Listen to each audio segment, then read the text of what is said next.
here, Song of the Day, coming to you from the Rock Cave. I'm your host, Mark Pierce. It is Thursday. Hope you're all doing well today. What are we talking about today? Well, it's time for some just good old American rock and roll. That's all I gotta say. We're going back to April 8th, 1975. The band Aerosmith put out their third record, Toys in the Attic. I'm going to start off by saying this is one of the earliest rock and roll records I remember loving and owning. It must have been around 76 or 77, I'm guessing. Anyway, I don't know, it's somewhere around there. But I remember this is one of the very first ones I just loved. Just a little bit of history. Aerosmith, everyone knows, from Boston. Third record. So their first two records, they're coming off of the Done with Mirrors tour. And their first two records were mostly songs they'd been playing live in Boston clubs for years. So this is their first chance to write and make their own record, new, fresh material. And so it's in that way, it's a little bit different for them. It got mixed reviews, and then retrospective reviews are much better. But it's also their most successful record, which I think I should have looked up to see if Pump was sold more. But this was 8 million copies in the United States. But I did read it was their most commercially successful record, so we'll see. But they were feeling good about themselves. They had been touring for 18 months. They had real tight music and vocals down. They were ready to record, and they recorded it in New York City. There's a lot of good songs on here to like. The album went to number 11. First single was Sweet Emotion.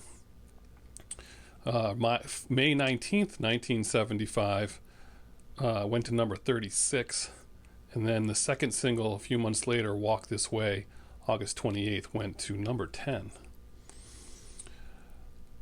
They basically were very successful after this for this record, but the drugs took a toll, as we all know.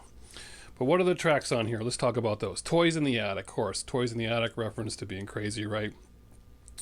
That's a great song.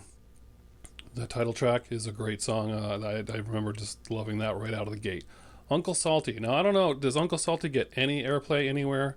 Not many songs about living in an orphanage, I guess, really hit it the big time. But Uncle Salty was one of my favorite songs when I was, 10 or whatever, however old I was when I was listening to this. But I did really like this song, and I still like this song. It's nostalgic for me. Walk This Way is the next one. Obviously a huge hit for them. They say they were inspired by the movie Young Frankenstein. They went to see it, and there's that scene, Mel Brooks, Gene Wilder, where Igor walks down the stairs and says, "Walk this way," and then he walks just like him. Well, they say that's where they got that from, and then Steven Tyler stayed up all night and wrote a song about it. They didn't believe him, but he did, and so that's where that song came from. Big 10-inch record is a remake of a Bull Moose Jackson song from 1952. They first heard it on Dr. Demento. We talked about Dr. Demento recently, and they didn't do a remake. They basically made it sound just like the original. Sweet Emotion, awesome song. That's a great song. There's a lot to like about that song. Round and Round, decent song. You See Me Crying. No more music. Anyway, You See Me Crying. Let's talk about that one first.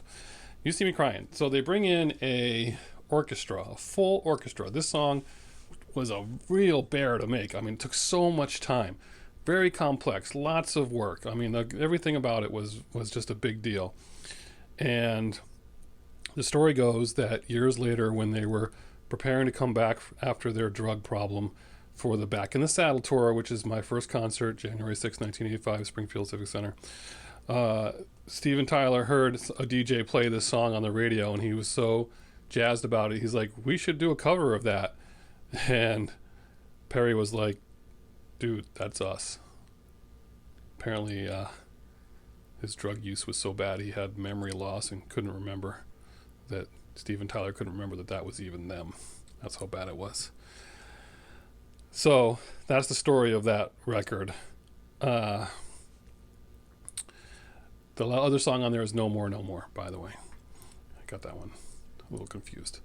But my favorite songs on here are Toys in the Attic, Uncle Salty, Walk This Way, and Sweet Emotion, clearly. But if you're going to pick a song of the day, it's got to be Walk This Way. I mean, remember some 11 years later, whatever it was, 1986, they made that awesome remake with Run DMC. No matter how you felt about rap music, the video was just brilliant, absolutely brilliant. And you can't say a bad thing about that. So that obviously made the song even bigger. But Walk This Way, the original, I mean, just crank it up. It's a good one for Thursday. It's a great song. So enjoy Aerosmith today. Some just good old rock and roll in the cave. And we got some good stuff coming up in the next few days. So stick with me. Have a great day. And as usual, catch you on the flip side.